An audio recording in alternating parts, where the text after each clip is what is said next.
इस दुनिया में कोई अमीर है तो कोई गरीब है, कोई पावरफुल है तो कोई पावरलेस है, लेकिन यूनिवर्स का मालिक सबके लिए सेम तराजू रखता है। जीजे लोहान चैनल पर मैं आपका स्वागत करती हूँ।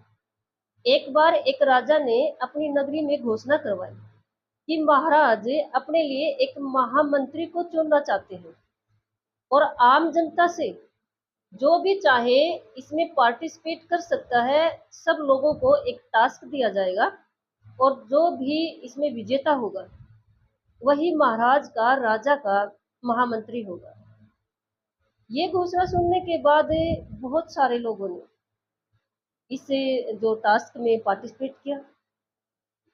जब सारी जनता वहां पर इकट्ठी हो गई जिन्होंने भाग लिया था और राजा ने उनको जो टास्क दिया, सब देखकर दंग रह गए। राजा ने सबको एक एक खाली गमला दिया और थोड़े थोड़े बीज दिए। सबको कहा कि सब अपने गमले में मैंने जो ये बीज दिया है इसको लगाएंगे, उगाएंगे, 2 महीने तक केयर करेंगे। 2 महीने तक इसको खाद डालो, बीज मतलब बीज तो राजा ने दिया था, खाद डालो, पानी, जो भी जिस भी तरह की केयर होती है पौधे के लिए, सब इसकी अपने अच्छे से केयर करेंगे। 2 महीने के बाद की राजा ने जो डेट फिक्स की, राजा ने कहा कि हम इस डेट पर दोबारा से फिर मिलेंगे और जिसका पौधा सबसे सुंदर होगा वही मेरा महामंत्री होगा। और दंग इसलिए हो गए लोग ये टास्क सुनकर क्योंकि राजा ने सबको गमला और वो बीज अपने घर ले जाने के लिए कह दिया। भी अपने पास रखो, कहीं भी रखो, कैसे भी केयर करो, आपके अंडर में रहेगा ये गमला भी, ये बीज भी। मैं सिर्फ 2 महीने के बाद आपसे मिलूंगा इस गमले के साथ, इस गमले को साथ लेकर आना। तो सब ये सोच रहे थे कि 2 महीने में कोई अगर गुस्ताखी करना चाहे, कुछ भी कर सकता है इंसान। लेकिन इस टॉपिक पर किसी ने भी जो पॉइंट नहीं उठाया, ऑब्जेक्शन नहीं उठाया। सबने गमला लिया, बीज लिए और अपने घर चले गए। 2 महीने के बाद जब वो डेट फिक्स की थी, उस डेट के अकॉर्डिंग राजा के पास इकट्ठे हुए तो सबके गमले में सुंदर सुंदर पौधे थे, सिर्फ एक व्यक्ति को छोड़कर। एक व्यक्ति का गमला खाली था। राजा ने सबके जो पौधों का जो जायजा लिया, देखा सबको, और जिस व्यक्ति का खाली गमला था उससे पूछा, क्या बात है, आपने जो बीज लगाया, मैंने बीज दिया, आपने जो बीज लगाया शायद आपने उसकी अच्छे से केयर नहीं की, आपका पौधा क्यों नहीं उगा?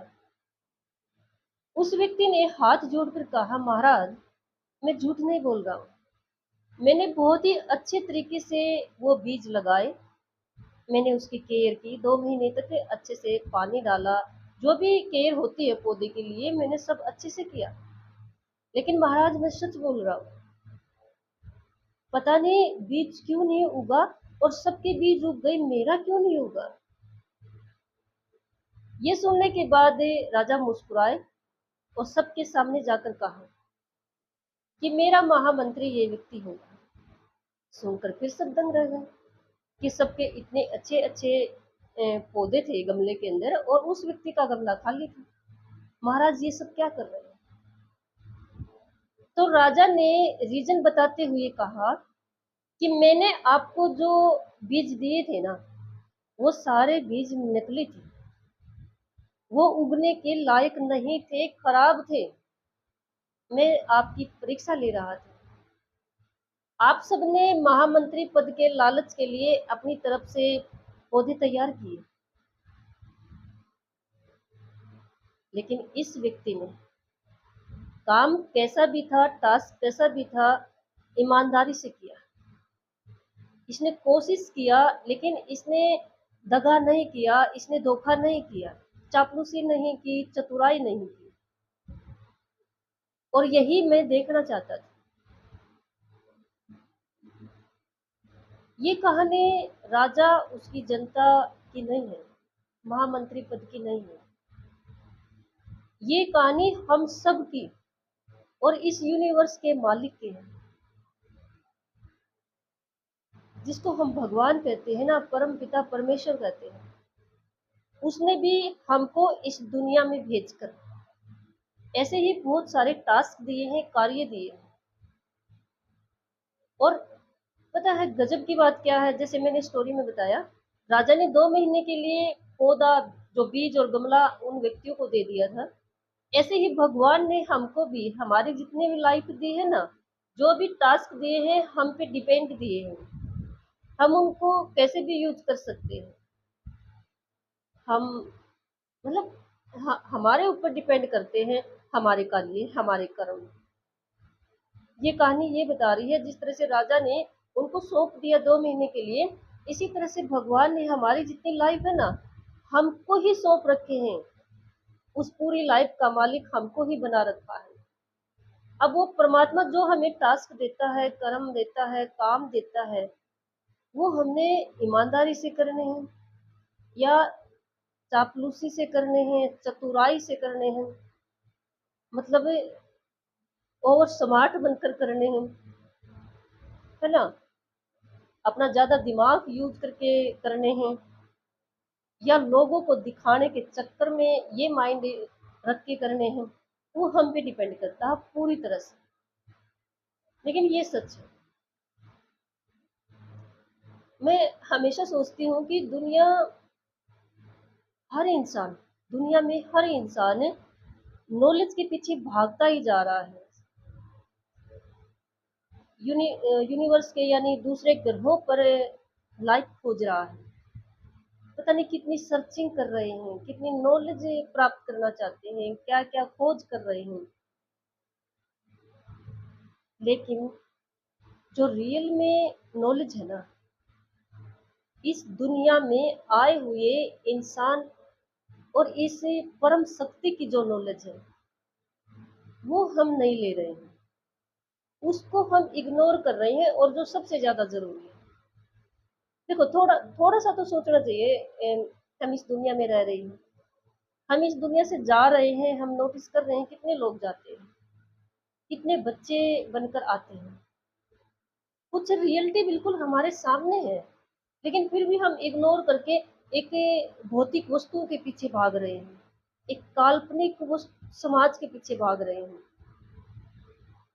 अच्छी बात है, देखो टेक्निकल प्रोग्रेस कर रही है, हम नई नई खोजें कर रहे हैं, ये कुछ हद तक अपनी जगह पे सही है। लेकिन हम जो ये रियलिटी है ना, परमात्मा की और इंसान की, इस जन्म की और मरण की, ये जो दुनिया में छोटा सा टाइम लेकर हम आए हैं और मृत्यु की तरफ हम जा रहे हैं, इसके बीच का जो ये टाइम है, जिसको हम लाइफ करें, थोड़ा सी इसके बारे में क्लैरिटी होनी चाहिए। और ये जो कहानी मैंने आपको सुनाई है, ये पूरी तरह से इसी बात को शो कर रही है। इस टाइम के बीच में जो हम मृत्यु की तरफ बढ़ रहे हैं, हमें बहुत सारे टास्क दे रहा है प्रभु, बहुत सारे काम दे रहा है ना, हमारी जिम्मेदारियां बनाकर। पहले हमें बेटा बेटी बनाया है, फिर हमको किसी की पत्नी बनाया, पति बनाया, है ना, किसी की सास ससुर की बहू बनाया, फिर हम माँ माता पिता बन गई, फिर दादा दादी बन जाते हैं। इस तरह से कितनी रेस्पॉन्सिबिलिटी प्रभु हमें दे रहा हो, और बीच बीच में जो एकदम से आ गिरती है, नेचुरल आ गिरती है, या कई बार सोशल क्रिएट कर देते हैं, वो अलग से। तो इन टास्क में हम कितने ईमानदार हैं। हम उस राजा की जनता की तरह अपनी चालाकी यूज करके खुश हो जाते हैं। लेकिन जैसे राजा को पता था, बीज उसने दे रखा था, टास्क उसने दे रखा था, उसको पता था, वैसे ही इस परम पिता परमात्मा को पता है, सच में इसको पता है कि हमको किस तरह के टास्क दिए हैं और हम कैसे निभा रहे हैं।